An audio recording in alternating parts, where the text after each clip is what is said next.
Thanks, Emily. Excited to be here. Hopefully you've gotten some value out of these sessions and these topics. We've had some great speakers and some great topics. And speaking of topics, we're going to bring it back to AI. So I know that Seth touched on a few of these pieces that we'll expand on a little bit here today, but I'm really excited about this topic for a few reasons, but specifically because I think what I'm about to share is the most effective and efficient way for sales teams to use artificial intelligence as it stands today. And everyone's a little bit different based on where they're at, how they're already using technology, things like that. But I'm going to share some concepts, and we're going to talk about things like generative AI and embedded AI and agentic AI. But I'm going to leave you with a couple of takeaways so that you can figure out, where do I go next in my journey with technology as it relates to my sales process. So before we dive in, something I want to share with you is by the end of this year, it's predicted that 75% of sales teams will be using AI. And my question for you today is, will you be one of them? And I'm not here actually to convince you to use AI. If that answer to that question is no, I want that to be an answer that you mean to make, not just because, well, I've ignored it and I'll figure it out eventually when I have to. I want it to be made with intentionality. But I'm also going to share some of the opportunities that might be interesting to those of you who are trying to figure out, how can it even help me? Why would I want to learn all this new technology? What for? So before we dive in as well, if you haven't seen me speak before, I talk about this topic quite a bit. But as far as my background, I've been in Sandler for about 10 years now. My father runs a Sandler franchise here in Charlotte, North Carolina. But also over the last 3 or 4 years, I've joined a HubSpot agency called SalesLift. And SalesLift is the HubSpot partner that works with the Sandler franchisees and their clients as we work to embed the Sandler methodology right into the technology that we're using or that our clients are using as well. Then in addition to those two things, I've been fortunate enough to help support the Sandler Reinforcement Services initiative that we rolled out over the last 3 to 6 months. That's things like the Sandler AI Roleplay Coach, the Sandler AI Summary, Sandler and CRM, as we look to see how can we use technology and artificial intelligence to reinforce the methodology that we've been trained for so long. But things are different today. So how do we change with the times? And my goal in all of these different roles and responsibilities is to combine proven sales methodology and cutting edge sales technology to help sales teams sell smarter than ever before. So here's what we're going to talk about today.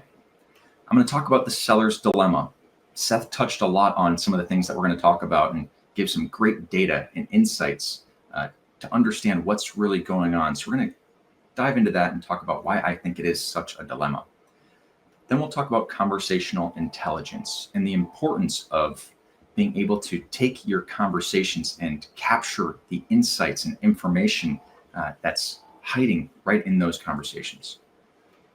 Then I'll talk about how I actually put AI in the passenger seat, how I can continue driving and focusing on sales while AI is there to help me make the right turn or put on the right song or whatever it might be doing at the time. And then I'm going to leave you with the next turn. What's the next turn that you should make? Where should you go when you jump off of this seminar? And what are the actions that are possible moving forward? So Seth shared a little bit about this earlier, but I have a question for you. And you can put it in the chat or you can just answer out loud in your room or office or wherever you're watching this from. But my question is, how much time do you actually spend selling? Because we saw the average sales rep spends less than 1/3 of their time selling.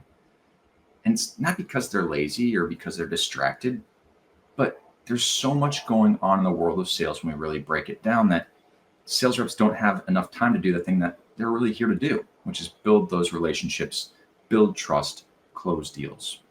All right. So when we break this down, the 1/3 of the time that's spent selling is focused on these in-person or virtual meetings or prospecting to set those meetings. But we know in sales, there's a lot more to sales than just meeting with customers. We have to prioritize our leads. We have to prepare for our meetings. We have to manually enter information into our CRM, right? Every sales rep loves doing that part. And the thing that I'm here to say today is I think all of these things are critical, right? We've heard a lot of people today talk about the importance of preparation and how we're not preparing enough for some of these sales calls. But I think there's an opportunity for us to use technology to change this dynamic. But when it comes to the seller's dilemma, I think it's interesting because what happens when we increase that 28% of selling time and make it 40%? Well, the amount of time that we have to prepare or plan goes up as well. The time that we have to generate quotes goes up as well. The time that we have to enter information, right? So when we look at a seller who spends all of their time selling, what typically happens is they have paperwork piled up over here. Their LinkedIn notifications are 99 plus. They've got unanswered emails from weeks ago, and they have a hard time keeping up with some of the critical aspects that actually move sales through the pipeline because they're so busy, face-to-face meetings with customers or virtual meetings or whatever that might be. But on the flip side, the sellers that spend all of their time inside CRM, updating their pipelines, preparing quotes, or preparing for their prospecting calls or whatever it is that they're going to do, their calendars are empty. They don't have meetings or sales conversations scheduled because they're spending all of their time aligning their data and making sure it looks great. And that's important, but they have a lot less data to align because they have a lot less conversations. So that's the dilemma that we're working with. How do we sell more while also spending less time on these non-selling activities? Because I don't know about you, but spending a third or a fourth of my time selling, that's my core role, that just doesn't sit right with me. And honestly, the time that I spend selling is the time that I enjoy. I get energy out of that as a sales rep. Entering information in my CRM, believe it or not, is not my favorite thing to do. So when we look at the future of sales and we think about how do we take and expand the amount of time that we spend selling while simultaneously decreasing our non-selling time, that is the promise that AI-powered selling and these AI opportunities bring to us, is the ability to not only just increase the selling time, but the amount of time that's typically added on the back end for each meeting is being decreased as well, right? Seth talked about finding some of these efficiencies throughout each of these pieces here. And I think it's very possible, and I've seen it done. So I know that you can do it too. And when we think about if we're struggling in sales, I don't think most sales reps struggle due to a lack of effort. Maybe some, but most don't. They struggle because their energy isn't focused where it really matters, right? They're spending a lot of time on some of these activities that need to get done, but the more time they spend there, the less time they have in front of their customer for that opportunity to build trust, to close that deal. So that's what we're focused on today is how can we capture these insights and this information and use artificial intelligence to allow us to sell more and spend less time on the back end work. So when we think about conversational intelligence, this is an entire segment of technology, right? Conversational intelligence could also be referred to as like an AI note taker, things like Fathom or Gong or a plethora of other tools. But before we start talking about the tools, I want to talk about the actual value of these conversations, because that's really what we're here to capture. So we're going to talk in this section a little bit about that. I want to talk about AI and kind of where AI is at, because I think that's what a lot of people are here to figure out. So when we look at the AI landscape for sales, and I guess just in general in 2025, we've heard a lot about generative AI. It's been a buzzword for the last probably 2 years now. These are tools like ChatGPT, Gemini, Microsoft Copilot, Claude, Perplexity, you name it. There's plenty of them out there now, but this is AI that's generating something. That can be useful in some ways, but I don't believe generative AI is actually the most useful way for us to use AI in sales. Before I get to that, I'll keep going, but I'll come back to that in a second. We're also seeing embedded AI, right? So embedded AI, think about HubSpot Breeze or Salesforce Einstein or Microsoft Copilot. These are the AI tools, copilots, assistants, whatever they're called, to increase your workflow or your efficiency while you're using that software or that technology. So it might help you write that email. It might summarize the Excel doc. Whatever it is that you're doing, it's embedded right into that technology to help you do it more efficiently. Now, we may have heard a little bit about this if we're paying attention to AI, but if you haven't heard about it yet, you're going to hear about it very soon. And it's a concept called agentic AI. And AI agents are that next step or that next turn for us as we look at where technology is going. And this is artificial intelligence that's acting on behalf of the user, right, in an autonomous fashion. So if we compare it with something like generative AI, right, you go into ChatGPT, you might be able to say, what are the top 5 restaurants in my city based on the reviews? And it will pull up some answers, and you pick which one, then you call them, then you make a reservation. Agentic AI takes it to that next step, and it says, can you find the top 3 restaurants in my city? Can you find any that have a reservation at 7 p.m.? And can you book a reservation for 3 people? And agentic AI goes out, performs that action, and comes back and says, hey, here's your confirmation. Right. So when we think about the movies that we've seen, or robots or things like that are folding our clothes or doing the dishes or whatever it might be to take that burden off of us, these are the agents that we're thinking about. And we're seeing them being applied in real time in sales already today. And that's only going to increase as time moves on. Now, when I said generative AI may not be the most useful kind of AI for us to use, the reason I say that is because it's generating things, right? And our value as a sales rep is not based on all the information they share or that we share with our clients. Marketers love generative AI because it helps create content, create videos, things like that. That's great. But as a seller, that's not really what we're here to do. And Dave said this earlier. This is one of my favorite Sandler rules. Our value as a sales rep is in the information that we gather, not the information that we share. So our job is to gather these details, these insights from these conversations. But that can be easier said than done. So let's look at a sales cycle, for example. And what you see here is my animation of how I envision it. So you have all these blue dots across this process, and those are your calls, your emails, your meetings, the conversations that are taking place with that point of contact, with that company about that deal. And then a lot of us will have different stages that we walk our deals through, different gates. Some of us, we might just have a one-call close. Well, guess what? It's a little bit easier in your world, but you still have multiple types of conversations, whether that's calls, emails, and meetings. Others, we have a one-year sales process. So the amount of emails and conversations that happen by the time we start and the time we finish is too many to remember. The problem with this is our goal as a sales rep is to take all of these conversations and these messy sales interactions, and we have to put these in our brain and sort the contacts, the conversations, the next steps, all the things that we're doing, right?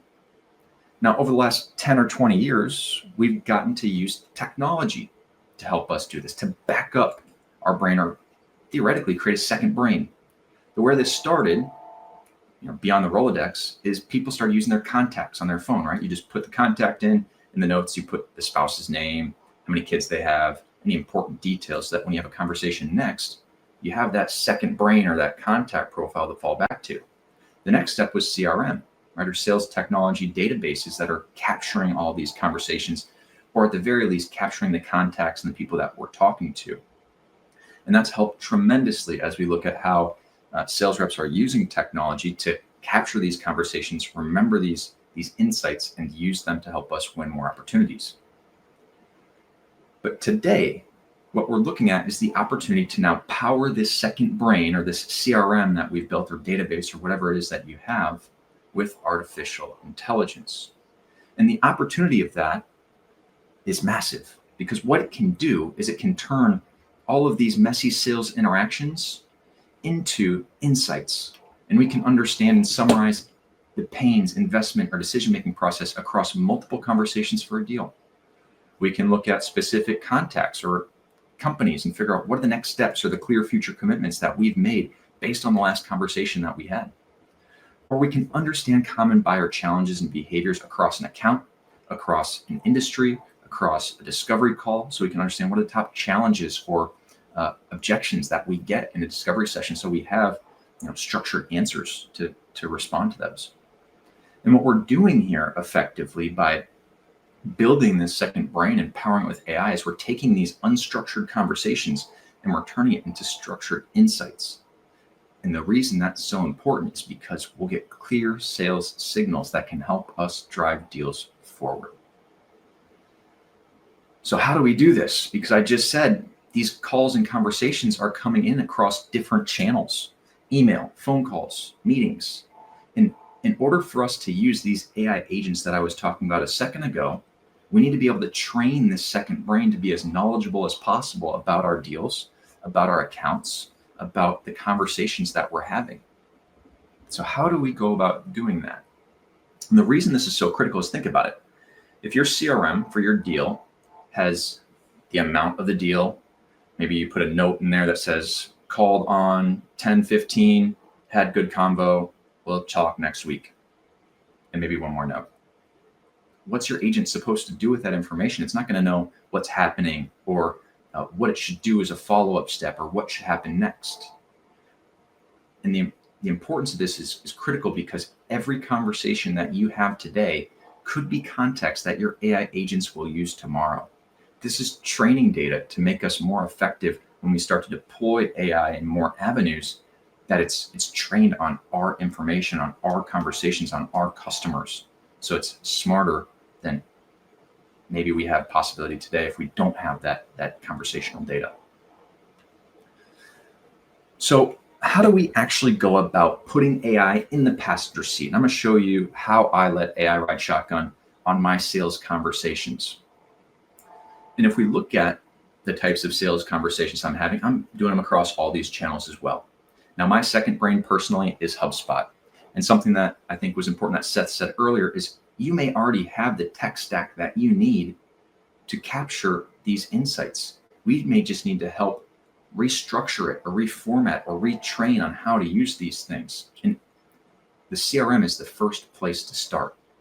But I don't care if you're using HubSpot or Salesforce or Dynamics or a variety of the other options out there. What I care is that it works for you, it works for your company, it works for your industry. So this is conceptual. Don't worry too much about the tools that I'm using specifically, but these are tools that I like because I think they have a ton of capability right inside of them. So when it comes to my emails and my phone calls, I'm using HubSpot to capture those. Right? HubSpot has the opportunity to capture those in real time as I'm sending them, which I'll give you a look at here in a second.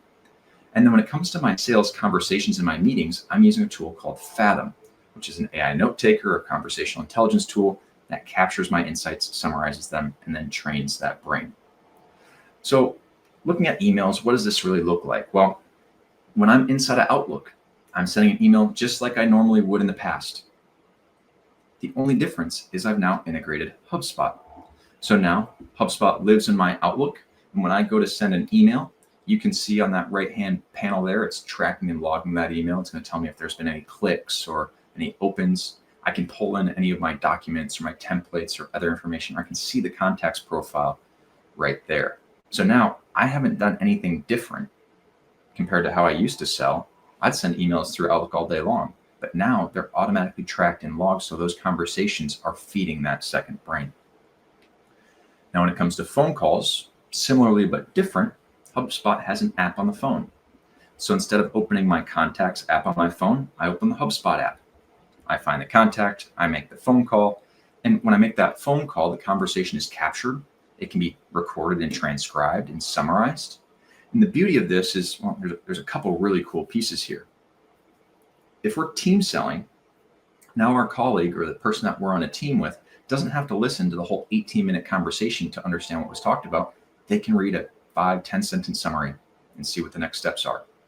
Or for the busy sales rep that's always on the go and driving down the road and may not be able to take out a notepad or their CRM while they're on the interstate, they don't have to worry about details that are missed or next steps that they missed, because the entire conversation can be recorded, transcribed, and captured and put into the CRM in real time.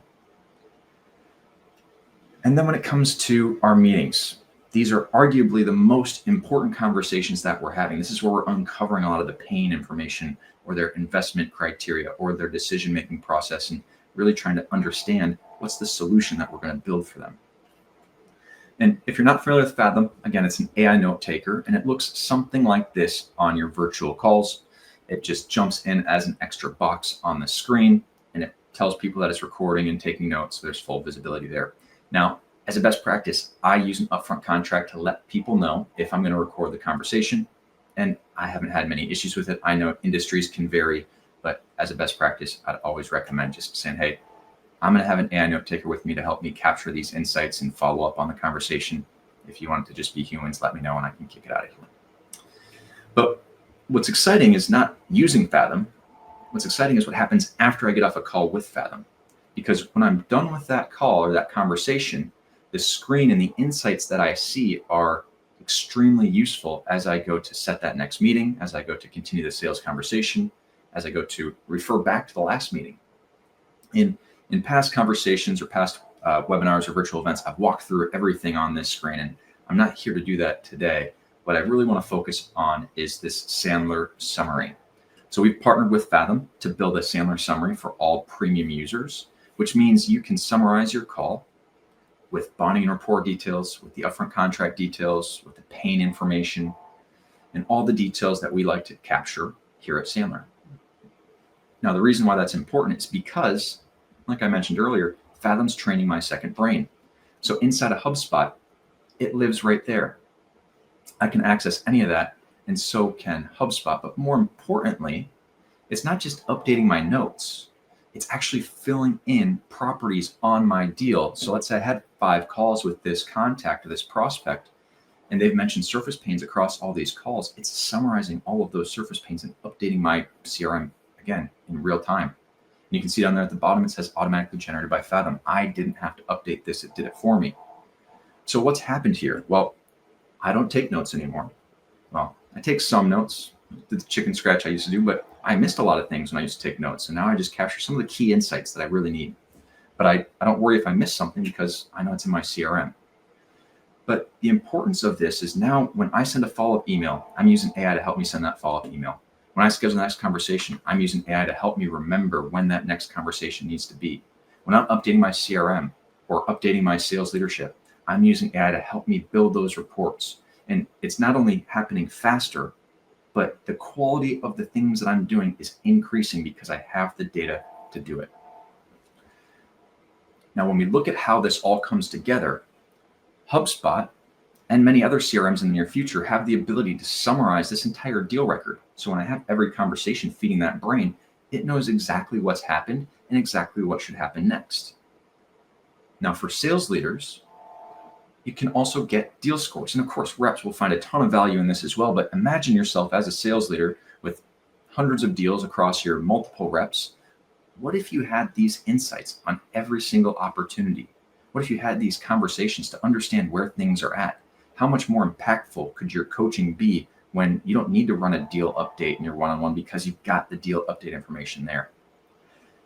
And then for sales reps, when we think about the future of selling and we think about these AI agents that are going to help us do company research, right? So don't stop doing company research. It's important. But what if we could do company research more efficiently and more effectively with the help of AI? Or don't stop prospecting, but what if we could use a prospecting agent to help us do it faster, to personalize things more quickly and take some of that burden off our plate so again, we can spend more time selling. And this is how I'm using generative AI to summarize my opportunities. I'm using embedded AI to score my deals.